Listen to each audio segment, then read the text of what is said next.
kàddu ñu defal ko 1 minute de silence soxna Oumou Ndiaye ñu ñaanal ko yàlla defal ko aljana firdaws fa mu jëm gënal ko fii mu jógee wax dëgg yàlla xajoon na si ñun te yàgg na liggéey aussi tamit ak ñun ñu defal ko 1 minute de silence. Le centre de promotion et de réinsertion sociale des handicapés moteurs. Je salue d'abord les représentants des partenaires. Je le salue. Je salue aussi Madame la Présidente Abi Cissé, donc, qui est chargée des femmes. Donc, je la salue. Mais je salue aussi la Présidente de l'Association des handicapés moteurs, qui est Madame Yassine Ba. Je salue aussi Monsieur Lassana Cissé, qui est vraiment un ami, un frère, qui est venu aussi au niveau de cette cérémonie. Je le salue. Bon, je salue tout le monde. Chères femmes, je vous salue. Je suis très content, quand même. Quand aujourd'hui vous venez au niveau de notre centre, quand même, pour l'inauguration du point de vente, donc pour un projet quand même que vous avez amené pour les femmes, je crois que ça, c'est une satisfaction totale. Et aussi, on doit ces remerciements à Madame vraiment Abi Cissé, qui n'a ménagé aucun effort de ce projet-là. Je suis content aussi parce que c'est facile de donner des formations aux femmes handicapées. Mais ce qui est rare, c'est de former des gens et ensuite les accompagner. C'est ça qui est difficile, qui est rare ici au niveau de notre centre. Combien de fois les femmes ont reçu différentes formations ici au niveau de ce centre, mais la plupart, ce qui est difficile et ce qui est rare, c'est d'avoir quand même un accompagnement. Donc, et un suivi aussi. Vraiment, si aujourd'hui quand même vous avez formé les femmes et vous les accompagnez aussi pour qu'elles puissent au moins travailler, avoir quelque chose à faire, moi, en tant que directeur du centre, vraiment, j'ai une joie impressionnante pour ce projet-là. Et je suis très content et je sais que ça continue. Je demande aussi à nos femmes-là qui sont ici présentes, donc je leur demande quand même de redoubler d'efforts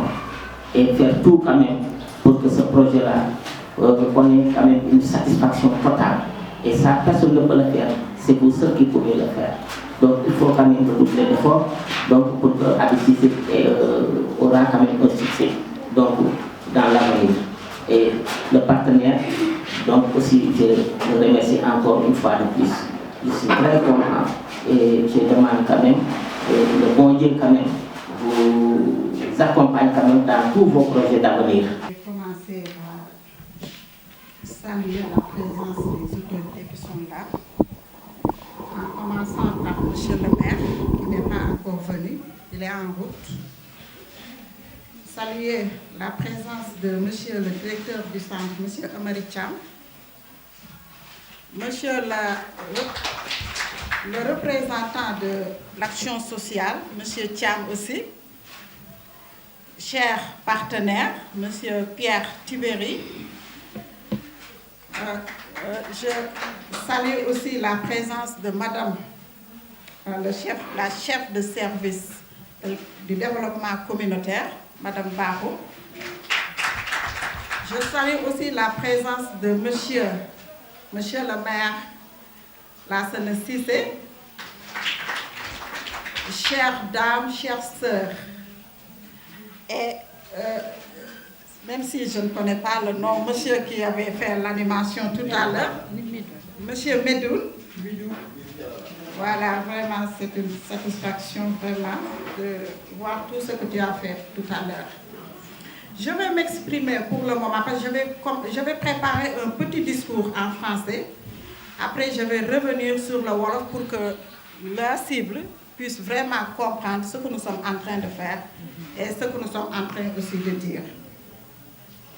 Je voudrais saisir cette occasion pour vous remercier vivement, remercier nos partenaires qui ont mis les moyens pour la réalisation de ce projet. Nous, femmes handicapées, nous réunissons de cette dynamique qui renforce notre leadership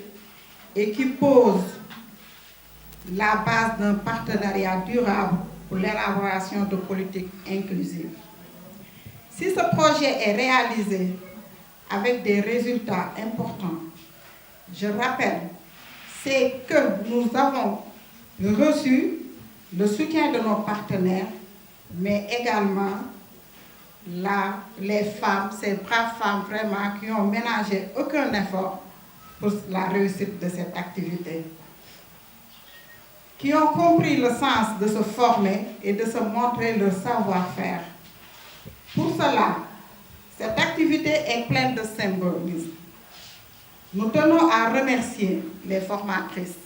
Je veux noter, collègue, Madame la Présidente Yacine Ba. Nous le remercions et leur féliciter bravement. Les formatrices qui ont donné corps et âme pour relever le défi de l'entrepreneuriat de nos membres. Nous interpellons le maire, qui n'est pas encore là, et les services déconcentrés, on peut noter l'action sociale et le développement communautaire, à faire des efforts supplémentaires dans l'accompagnement de nos associations et de faire de telle sorte que des budgets conséquents soient alloués aux filles et aux femmes handicapées. Je vais terminer mon discours en réitérant notre engagement et notre ouverture d'esprit pour que les partenaires qui ont accompagné ce projet puissent continuer de nous accompagner et qu'on puisse ouvrir d'autres partenariats beaucoup plus globaux pour la question de l'handicap soit transversale dans les collectivités locales. Merci de votre aimable attention.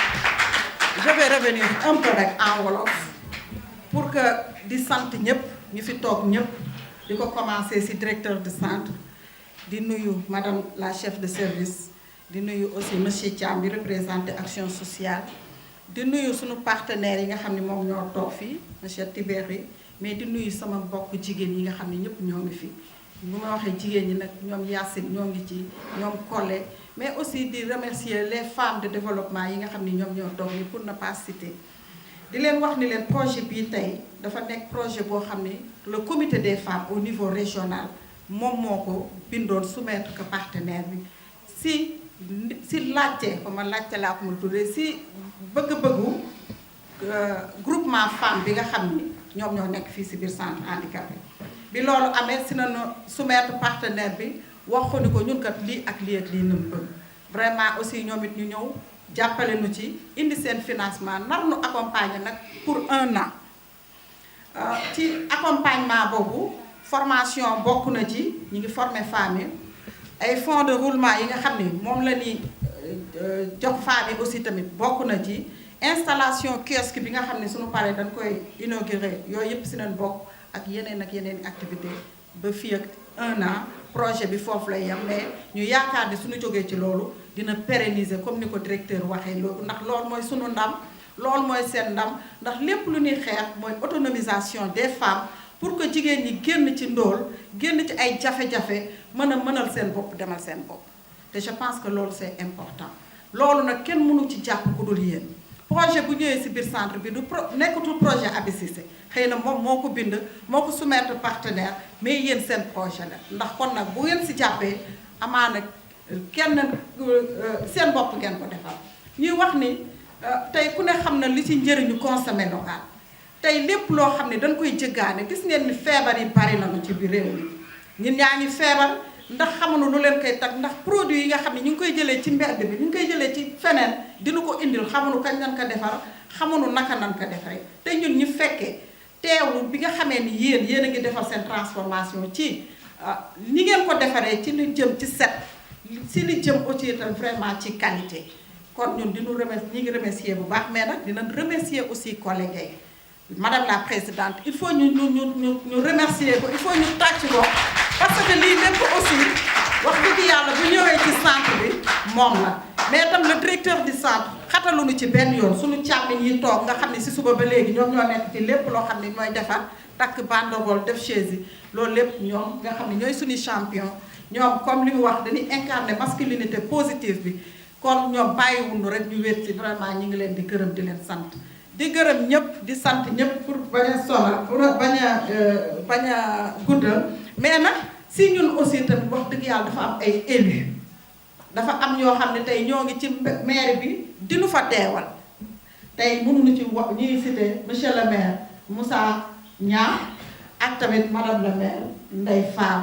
mi nga xam Ndeye Yacine Fall ñu ngi leen di ñu rafetlu bu baax seen teewaay di sant bu baax di gërëm bu baax ñu koy fësal te ñooñu aussi wax dëgg yàlla mënuñu li wax ba pare te remercier li mu leen ñoom suñuy partenaire lañu suñuy àndandoo ñu ngi leen di gërëm bu baax di leen sant. Le nom avec en dessous le logo auquel nous tenons beaucoup, car ce logo et celui-ci appuie le développement local par les femmes au Sénégal. Donc c'est une association que j'ai créée il y a une vingtaine d'années et qui avait donc qui s'est centrée dès le départ sur le développement par les femmes au Sénégal. Ainsi, nous avons durant toutes les années qui ont suivi réalisé un certain nombre, participé en tant que porteur à un certain nombre de projets de développement centrés sur l'agriculture urbaine, sur l'artisanat et bien d'autres thématiques. Et puis, il nous est arrivé assez récemment de prendre contact avec une fondation qui s'appelle Raja Marcovici, à l'occasion d'un projet que nous avions à faire financer. Et c'est trouvé que donc, nous avons bien connu cette fondation. Nous avons eu des échanges extrêmement intéressants avec elle à l'occasion de cette réalisation. Et puis Raja, bien sûr, était déjà un petit peu connu de la part de la présidente Madame Bississé. Et donc, elle nous a proposé d'être porteur d'un nouveau projet au bénéfice de toutes les femmes et jeunes filles handicapées de ce centre. Et nous avons bien évidemment accepté avec un grand plaisir. Je dois dire que nous avons, au cours des années passées, avec les partenaires que nous avions accompagnés, nous avons eu beaucoup de plaisir, d'enrichissement, je veux dire, dans la conduite de tous les projets qui se sont réalisés. Mais il nous manquait une expérience, si je puis dire. Et bien, cette expérience, c'est vous. C'est vraiment ce comité de femmes handicapées qui élargit nos champs d'action et qui enrichit aussi notre expérience. Alors, la Fondation Raja était évidemment très partie prenante de ce projet, mais il manquait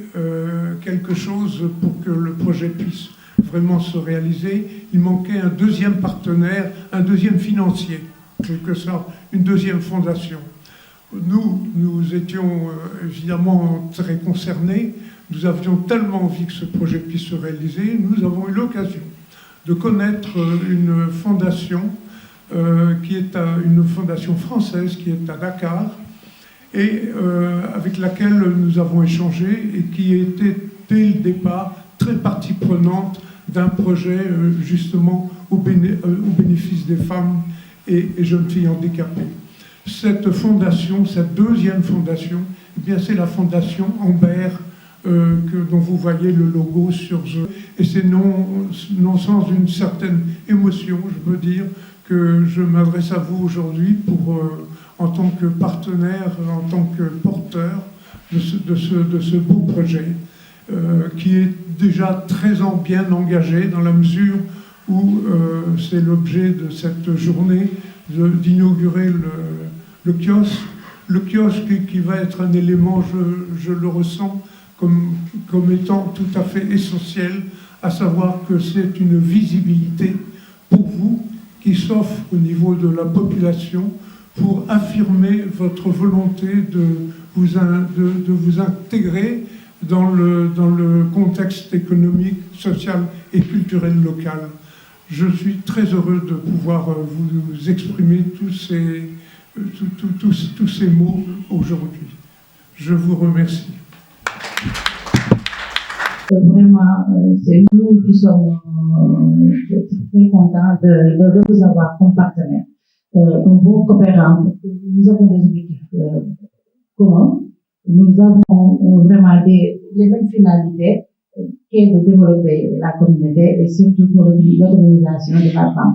Alors, soyez rassurés, nous serons là pour une bonne réalisation des actions. Ñu koy féliciter di ko jaajëfal bu baax ndax moom itamit ci li mu waxee ci li ñuy yëngu appui au développement local day def par les femmes dafa gis seen xarañte ngeen di nekk ci dara mu projet bi ñëw mu ànd ak ñoom it seen i bëbët ak ñoom di namm donc jàppale leen day yomb ñu def ci seen alal yaakaar ne tamit ca la ngeen nekkoon di ngeen ci wéy boobu ñoom it sax bu ñu demoon ba war a dellu fekk yéen mën ngeen seen bopp di ngeen jàllale fi nga xamante ne sax suñ na seen jot ñu rafetlu loolu kàddoom bu baax waaye yéen tamit di jaajëfal ci côté boobu di jàll nag di jox sama collègue représentant du service de l'action sociale am dañu xam ne ñàkk na koo xamee li ñu koy waxee mooy sunu ministère de tutelle benn waaye nekk tamit sunu biir mbootaay ñu koy jaajëfal bu baax a baax di ko def par C'est vrai que le développement communautaire et le travail, et le ministère de l'Action sociale, pratiquement on a les mêmes objectifs. Il fut des temps où c'était le même ministère. Donc c'est vrai que maintenant l'action sociale est rattachée au niveau de la santé, mais pratiquement nous avons les mêmes activités et les mêmes cibles. Donc premièrement, je vais féliciter Madame Cissé, qui nous a invités pour cette journée de dégustation et d'inauguration, mais aussi les autorités qui sont là, les partenaires. Maintenant, mon mot, ce sera surtout en tant que travailleur social, beaucoup de projets pêche, je parle en France pour moi, pêche dans l'apprentisation. Et là, j'ai une petite idée. Il y a 2 jours, je parlais avec Madame Yassine qui m'a parlé de projets et tout cela. Je pense que ça, c'est une brèche. C'est une brèche qui peut faire tache d'huile, surtout à travers le kiosque. Je pense que vous pouvez peut-être, pour la pérennisation du projet, penser à démultiplier les kiosques au niveau de Thiès. Je pense qu'il y a un grand besoin. J'ai eu acheté il y a quelques temps 2 sachets, couscous et tout cela. Quand je les ramené chez moi, quand même, tout le monde a eu à apprécier. Je me dis que s'il y a des points de vente un peu partout, ça peut être une occasion pour que cette activité puisse être beaucoup plus rentable. Parce que le but, c'est ça. Le but, ce n'est pas seulement de faire des activités, mais que ces activités-là puissent générer des revenus en CRD, où on parlait de financement des jeunes, et c'était prévu pour que peut-être ces activités-là puissent générer 90 000 pour chaque membre. J'ai dit que même ça, c'est peu. Avec 90 000, on ne peut rien faire. Donc c'est pourquoi ce sont des projets encouragés, surtout dans le sens de la pérennisation et que ça puisse faire tache d'huile avec ces kiosques. Moi-même, vous m'inspirez parce que je commence à être dans ces genres de projets. J'ai même un partenaire avec qui je suis en train de travailler. Je pense que ça peut être une brèche. Il est prévu même, je pense, qu'on fasse des actions ici. Donc ça, c'est de bonne augure pour la suite. Pour tënk li may wax rek mooy sant bu baax ñi organiser bis bi madame Cissé, monsieur Thiam, Yacine ak chef de service développement communautaire ak ñi fi teew ñëpp di ñaan tamit lii femmes yi di def fii li jigéen ñi di def ñu fexe ba mu law ndax kiosque bi mënoonoo fexe ba beneen partenaire mën ngeen a proposer maanaam lii nekk première étape ñeen nit dañoo bëgg yeneen kiosque yoo xam ne da ngeen di defar fii di ko yóbbu foofu il se peut sax am ñoo xamante ni dañuy ñëw jënd fii ngeen jaay leen à prix en gros ñoom ñu dem ci jaayaat di jëm si wàllu cere ji caaka yi ak ñuy def fii yëpp ak jus yi je pense que loolu mën naa dem ba nekk industrie. Faut pas parfois moom ambition c'est l'ambition qui manque di nga gis kuy def dara rek non lii c'est un petit truc mais xalaat jéem kaa yokk ba mu nekk pourquoi pas benn industrie boo xam ne day def des jus locaux ak transformation di jëm ci wàllu céréales et fruits. Je pense que le marché est là, nit ñi soxla nañ ko surtout wàllu cere ak yooyu cere yi ñuy jënd par ngoon fi mu doon guddi boo demee ci boutique yi ñu bëri dañuy ñëw cere meew parfois cere bi qualité bi dina des donc yéen bu leen mënee di ko def surtout nga xam ni pour les fonctionnaires am nga noonu defee marketing social nit mën naa ñëw fii ravitaillé wu man bi ma fi jënd yàgg naa kër ga avant muy jeex te amul benn problème day ñëw jël kaas tayaat mais day neex donc loolu am na nu muy demee nit ñi mën a ñëw fii di jënd benn ravitaillement 1 mois bu ñu dem chaque ngoon suñu soxlaa jël defar donc ay perspectives yoo xamante ni groupement bi mën na kaa def tamit yeneen femmes yi mën see roy ngir luñ def seen poche foofu fi may terminer rek mooy foofu mooy bu leen jàpp ni lii activité bu ndaw la loo xam ne weccal lañ si am peut-être xalaat ni mën ngeen see dem ba nekk si ab industrie di employé di fay ay salaire yu baax jéem kaa multiplier foofu daal laay terminer di santaat bu baax di wane sama contentement di ma teew si journée bi salaamaaleykum wa rahmatullah.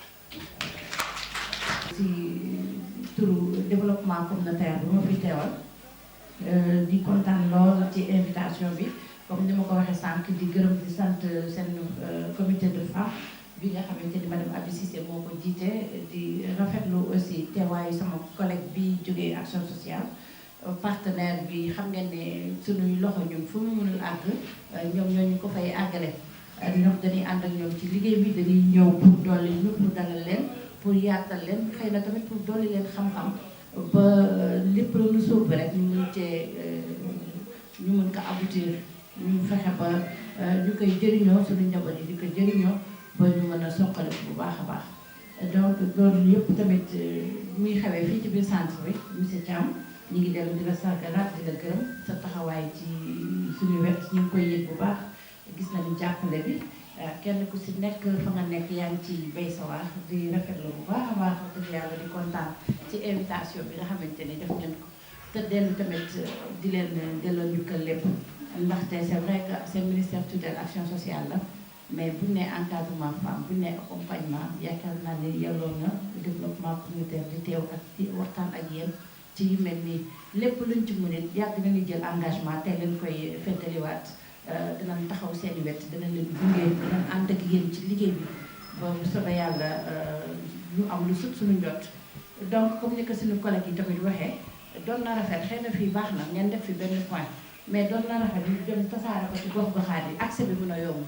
visibilité bi ñu xam seen liggéey xam seen taxawaay ci dëkk bi tamit gën a mën a fés ndax lu baax ngeen di def qualité la bu ñu demee ba ay suñuy yeneen naataango wala suñuy yeneen i mbokk doomu aadama jóge ci yeneen i gox ñëw di leen jàppale boobu naw nañ leen gis nañu li ngeen di def baax na kon li des ñun la sama yàlla danañ ci def suñu kenn la kàttan pour àggale ko fa mu war a àgg dellu encore une fois de rafetlu teewaay bi danoo nekk na ci keppaandaw bi di ñaanal rek suñu borom mu mottali suñu yéene ba soobee yàlla ñu mën a am yeneen point dañuy jàll ci benn projection film bi nga xamante ni xaw ñu partage ko ñu mën a xam fu ñu toll ci liggéey bi. ñu ko doon liggéey te wax dëgg yàlla bu ñu sañoon information yi ñi fi teewoon ak ñi fi teewul yëpp ñu bokk si yàlla loolu moo tax ñu def combination wu activité yi nga xam ne moom la doon def depuis projet bi commencé ba léegi loolu nañu jël tënk ko ci vidéo bi wane différents partenaires je pense que loolu moo indi film bi te yaakaar naa ni am ngeen seen bonne appréciation voilà loolu la rek ñuy sant ñëpp di gërëm ñëpp. que tey formation sur le microcrédit di entrepreneuriat bi di transformation fruits et légumes ak céréales locales bi jéggaani muñ ko fenn ñun suñu biir ñoo formé waat suñu naataango jigéen kon loolu moo nekk na si lu am solo. asalaamaaleykum tout d'abord damay remercier partenaire bi mais de remercier aussi service d'État yi nga xam ni ñoom ñoo fi teew représenté fi préfet représenté fi gouverneur kon bokk seen teewaay dañ ko xeeb mais félicité bu baax a baax Abi moom mi nga xam ne moo ñu fi invité te xam ni que bés bu nekk mu ngi œuvrer pour que jigéen handicapé yi gën a jëm kanam. Mais à mon ami aussi Thiam directeur du centre jàpp naa ni centre bi ñu ko tijjee ba léegi musul téye loxoom pour centre bi jëm kanam te centre bi muy wax itam loolu la def allusion parce que loolu dañuy xëy na départ bi dañ ci àndandoo woon. Bon di nuyu itam mon frère nga xam ne tey égayé nañu te yaakaar naa ni nee nañu ngay xeeñtu lu neex ak di déglu ci sa nopp lu neex day yokk say fan te yaakaar naa ni li nga yokk ci ay fan ñu bari na vraiment merci. bu ma ñëwee nag ci film bi li ma ci jëkk di wax mooy liggéey bi rafet na mais tey seen premier partenaire na nekk seen bopp. bu fekkee ni tey li ngeen di liggéey lépp du ngeen ko jëngaani te bés bu nekk yéen a ngi jënd sirop bi bu ngeen amee gan bu ngeen amee xew jënd ko cere yi ngeen koy defee seen kër d'abord ngeen jëkk nekk seen client bu bopp mooy tax seen réussite mën a am. ñaareel ba tey madame mu ngi wax madame Bakhoum mu ngi wax pour kiosque yi ñu yokk ko mais tey ngeen yokkal ko seen bopp moo ëpp intérêt que sax partenaire yokkal leen ko parce que am na noo xam ne bu ngeen ko liggéeyee kenn ku ci nekk def ko sa buntu kër yaakaar naa ni ci lay gën a avancé. et ñu xam ni itam ni métier bi itam mu ngi waaj a saturé déjà rien que rek déjà monsieur je ne sais comment encore Thiam mu ngi wax léegi nii moom affaire bi intéressé na ko mu ngi ciy dugg ñi ci dugg dafa bari léegi de telle sorte que ni dafa am durée de vie moment bi nga xam ne bi nekk fi mu nekk moom la ñu def parce que nañu mujj egg foo xam ne fi kër gu nekk yaay defaral sa bopp foofu la ñu nar a egg. et bala ñu fa egg na fekk yéen ngeen am ci li ngeen di am gis ci seen bopp ba mën a duggaat ci leneen loo xam ne bokkul ak lii vision boobu il faut que itam ngeen am ko mais vraiment di leen remercier et di leen féliciter parce que itam nii la du leneen secret bi moom du leneen lii rek la jom ji nga xam ne bii ñoom Abi ñoom Yacine ñu ngi koy am suba ba ngoon jot di daw ngir yéen itam na ngeen xam ne fi ngeen toog da ngeen war a daw pour seen bopp daw pour ñeneen ñi nar a ñëw yeneen génération future yi. ngeen teew ci biir salle bi. maa ngi nuyu ñi nga xamante ne nii ñoo fi ñëw représenté chef de service yi maa ngi leen di nuyu maa ngi nuyu aussi suñu partenaire monsieur Pierre moom mi nga xamante ne nii moom mooy porteur du projet maa ngi koy remercier bu baax à travers sa personne ñuy remercier la fondation Amber ak la fondation Raja ñu ngi leen di nuyu bu baax yéen ñëpp di leen ziar li ñu wax yépp nag duma ci dellu si mais nag ñun dañoo am loo xamante ne nii dañ ko war a wax nous les femmes handicapées ñun ñuy liggéey fii. parce que idées yi fi génn yëpp amaana ñun dañuy wax ne ñii dañoo marché sur la langue parce que ñun bi ñuy jógee di liggéey rek ça fait ba ñu commencé ak léegi ça fait plus de 5 ans kon ñoo ngi nekkoon fii di liggéey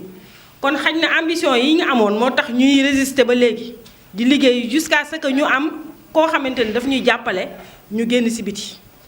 te li ñuy wax naan wàññi boo gis ci benn lay commencé. moo tax ñun ñu installé kiosque bi ci bunt bi mais tey nous souhaiterons am yeneen kiosque yoo xamante ni ñoo ëpp yi bii nekk nii ci bunt bi mais nag loolu dafay am lu koy jiitu mu waral man appel bi may def nii jëmale ko ci autorités yi nga xam ne ñoo toog fii pour que ñu mën ñu jàppale surtout à madame Bakhoum parce que madame Bakhoum moom xam nañ ko sur le terrain bari na fu ñuy dem fu nekk dañu fay dem ndax moom bari na fu ñuy woo ñuy dem di dajeek suñuy moroomu jigéen te moom mooy tax ñun ñu egg ji ba foofu ak suñu présidente bu brave bi nga xam ne Yacine Ba ñun sànq rek dama wax ne ñun amuñu droit à l'erreur ñun ñi nga xam ne ñun ñoo nekk ci biti di liggéey ñu nekk ci biir di liggéey nous n'avons pas droit à l'erreur parce que ñii ñu jiitu dañ ñoo won yoon bi nga xamante ne nii dañ ñoo won ne ñu nit ki fenn fu mu nekk dafa war a wane leadership am parce que du ñu gis ku mel ne Abi jiite ñu wala ku mel ne Yacine nga xam ne à chaque fois mënoo citer benn femme handicapée ci biir région de Thiès te jiitaloo leen ñun ñu nekk ci seen ginnaaw nekk ci seen wet ba pare du ñu am leadership non loolu mënul nekk. seulement nag am nañ ay limites ndax limites yi ñuy am mooy lan nous n'avons pas assez de moyens tey jii génn ci mbedd mi di jaay neex na de mais légalement moo gën a neex te ñun loolu mooy suñu problème. tey suñu génnoon tey jii mënuñu dépasser suñu buntu centre bi parce que ku mel ne monsieur bi jógee action sociale moom jënd na suñu produit xam na li nekk ci produit bi xam na ne baax na. nous sommes autorisés à vendre ou pas waaw mais loolu ñun dañoo war a formaliser li nga xamante ni dañ koy liggéey dañ ko war a formaliser te amuñu moyen pour formaliser ko loolu la ñu bëgg ku ñu ci dimbale waaw le fait que bu ñu xasee ba formaliser li ñuy def ba noppi non il ne manque pas de personnes ressources yoo xamante ni dinañu tax ñu mun toog fii di liggéey te pour ñu formaliser tamit li ñuy def dañoo war a teg suñu lépp ci yoon tey soo xoolee groupement de femmes ñun suñuy liggéey ñu ngi liggéeyee ci biir atelier de couture bi parce que ay jigéen ñoo nekk foofu di jàng ñun tamit on suppose que nous sommes des femmes ñu yem bokk ak ñoom mais kañ la doon gën a neex ñu am suñu local bopp am suñu unité de transformation bopp parce que nous avons matériel yi am nañ ko AFAO may nañu fi ay machines yaa nga ne ça fait plus de 2 ans fi ñu tegee mënuñu fa jóge duñu ko jaay parce que dañ ko soxla te amuñu fu ñu ko installé amuñu bâtiment boo xamante ni dañ koy installé foofu pour am un local adéquat pour mën a def transformation kon loolu tamit suñ buñ ko amoon ku ñu ci dimbale dinañu gën a mën a liggéey li nga xamante ne ni ñun moom la ñu séntu ko ni bu ñu ko defee dinañu jàppale jigéen ñi à ce que ñu autonome ndaxte tamit jigéenu handicapé toujours am na si ñoo xamante ne nii nekkuñu si mbedd mi di yalwaan de mais dafa am lu tax rek demuñu si mbedd mi di yalwaan mais elles en ont besoin elles sont tellement dans le besoin que amuñu dara lu ñuy def ñu ngi toog si seen biir kër te suñu sañoon tey jigéenu handicapé yooyu toog seen biir kër yi defuñu dara dañuy génn ñëw fii ci biir centre bi am fi activité boo xamante ne ni ne serait-ce que dépense journalière bi ñuy def ci seen biir kër yi sax dinañ ko fi mën a am ñun loolu la ñu bëgg loolu la ñu bëgg mais di wàcc jigéen ñi ñuy dem toog ci seen biir kër yi duñu liggéey duñu def dara loolu moo may gën a metti man loolu moo ma gën a metti jigéen warul dem toog si biir këram dafa war a dem yëngatu di wut lu muy def tey jigéenu handicapé tey boo ko bëggoon a génne la te jigéen ñi da ngay gis koo xam ne day jël paanam def si ay omo ay saabu di wër di jaay mais femme handicapé bi mënul yenu paanam di dem di wëri di jaay omo mënul dara kon moom lu mu mën liggéey boo xam ne day toog sur place di ko fa liggéey ñun nag am nañu nag fu ñu liggéeyee am nañu fitu liggéey am nañu xam-xamu liggéey mais dañoo bëgg ñu jàppale ñu ba nga xamante ne nii suñu génnee dem di jaay dinañ xam ne ñii kat elles sont légales war nañoo mën a jaay fu leen neex ñu dem jaay fa parce que nag li ma waxoon rek temps yële ci benn interview ci Sen 24 suñuy produit moom du ñu wax dara dañuy wax ne rek ñëwal nga ñam boo ñamee moom tu vas revenir. Abi Cissé nga xamante ne sax tolluñu nii dafa fekk ne ci heure bi la mais bu fekkonte ne tey 17h la ñu woote kon kenn du xaj tey fii ci biir salle bi ci biti la ñuy dem grâce à Abi Cissé ma di leen wax ne leen do Abi Cissé lii muy def du ci handicapé yi rek la ko yemale ñun mooy suñu présidente ñun ñii toog dañuy defar transformer ay jus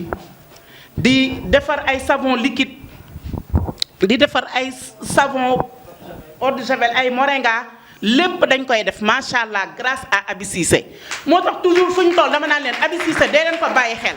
c'est une femme battante une femme ambitieuse man tey jii bu fekkonte ne tey man maa moom gouvernement bi dama naan ko coppet teg ko ci biir def ko ministre de la commerce tàkki leen loolu waay te yàlla na ko yàlla def macha allah Abi ñi muy tàggat bari nañ torop di leen tàggat ci dooleem ak xelam macha allah kon Abi fi nga bëgg a àgg yàlla na nga fa àgg gis nga fii nga toog sa yaay moo la ko liggéeyal macha allah borom farneer arafaat yi lii mënul ñàkk te ci kaw ci kanam rek nga jëm incha allah rabi. que dama am sama rak dama bëggoon a jël parole donc li ma bëggoon a wax yépp wax na ko may remercier ñëpp ñi fi toog di jël remerciement bi nag di ko jox suñu frère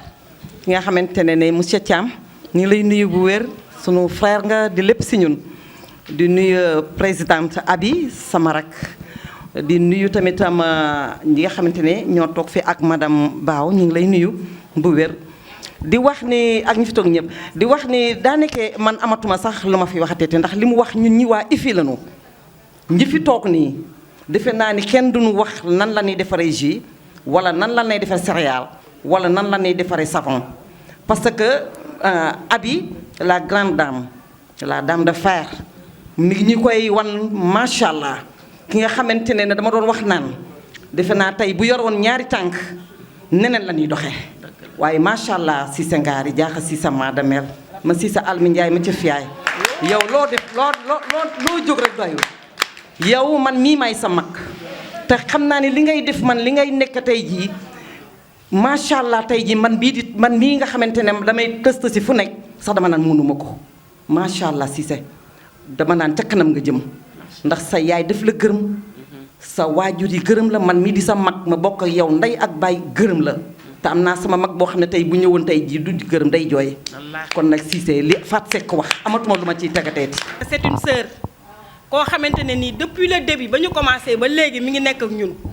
ñu sonal ko torop muy Adja Cissé Adja tey ñun waruñu woon remercier kenn fii te yow remercier wuñu la parce que yow depuis le début yaa ngi nekk à nos côtés toujours souriante du sonn du tàyyi jël boppam def ko comme ñun yow moom vraiment ñu ngi lay remercier bu baax a baax a baax a baax a baax. Toutes ces interventions, mais j'ai bien senti que Madame la Présidente Abi Cissé était au centre de ces interventions et ça me confirme complètement dans les qualités que j'ai ressenties dès les premiers contacts et qui nous enthousiasme beaucoup de travailler justement avec elle et avec son équipe. Vraiment, c'est plein de bons moments en perspective, d'efficacité dans le travail et dans la réussite de ce projet. Quelques mots aussi par rapport à la projection. Je trouve qu'elle était très intéressante, tant par rapport au microcrédit que par rapport aux activités de transformation, et qu'elle mériterait d'être diffusée, d'être mieux connue du public, car elle exprime tout à fait les compétences que peuvent avoir les femmes handicapées, justement, et c'est une très bonne publicité pour elle, je trouve. lu fa traîner ñi war a sol masque sol nañu masque ñi war a def nañu gant kon mesure d'hygiène yi ñun ci suñuy gis-gis nii vraiment jàpp na ni respecté nañ ko di ànd ak moom i tamit nee na xamul exactement li jàpp ci lu bëri mais xam na ni yéen a ngi remercier Abi te day xoole Abi mbooloo mi kon macha allah liggéey bi ala daaw me na ci ay waxam te ñu ni tamit lu ñu gis suñu xel dal na bu dee compétence am na fi yéen i neen yéen a formé seen bopp yéen a liggéey seen bopp yéen a defaral lépp seen bopp mën nañu wax chaîne de valeur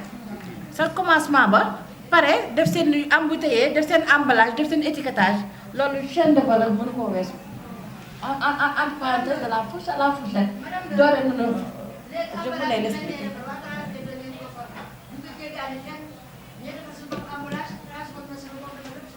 Voilà, c'est ce que je disais tout à l'heure. Elles ont vraiment respecté les mesures d'hygiène de la chaîne de valeur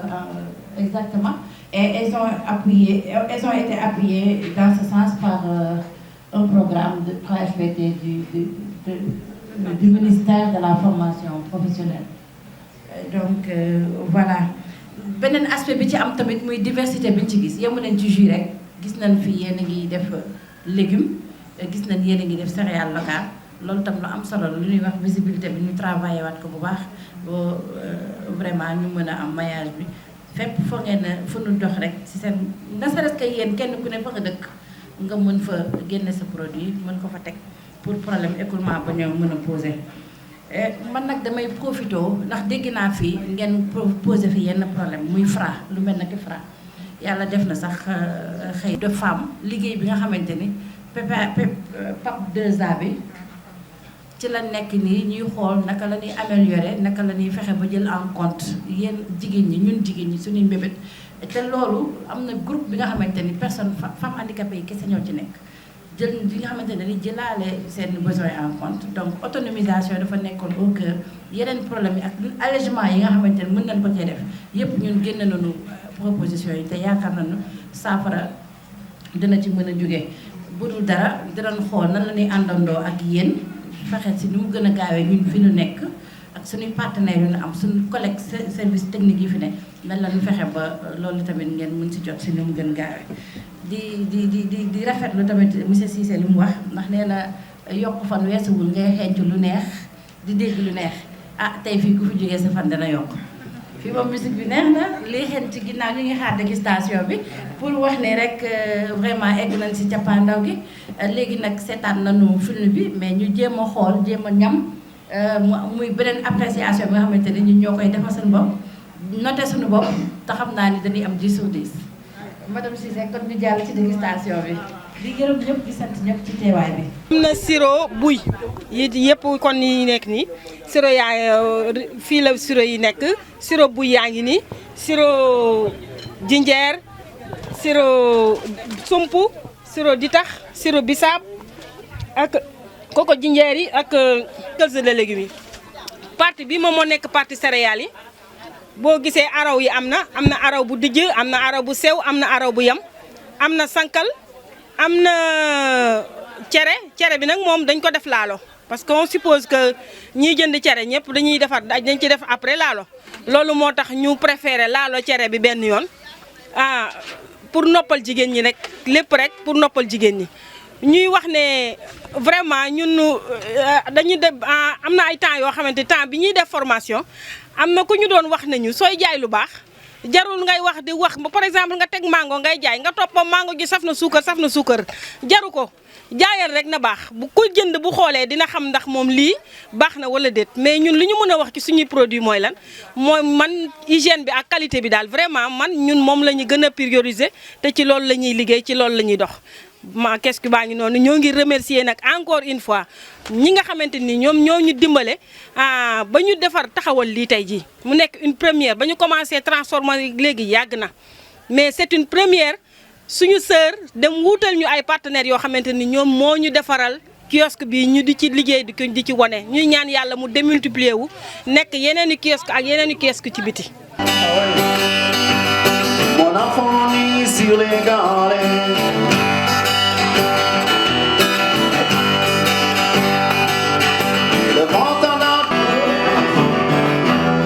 Seule la lumière pourrait.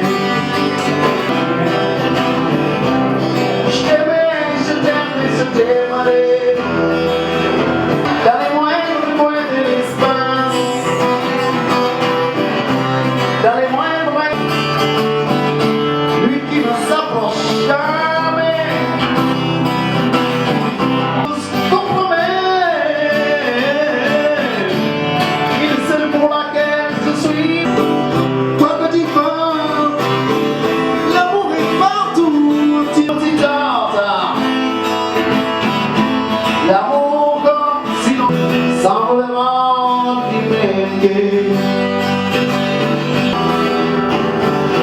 Je m'en vais poser des forêts de la terre pour rien. De faire un repère.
Yeah.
of the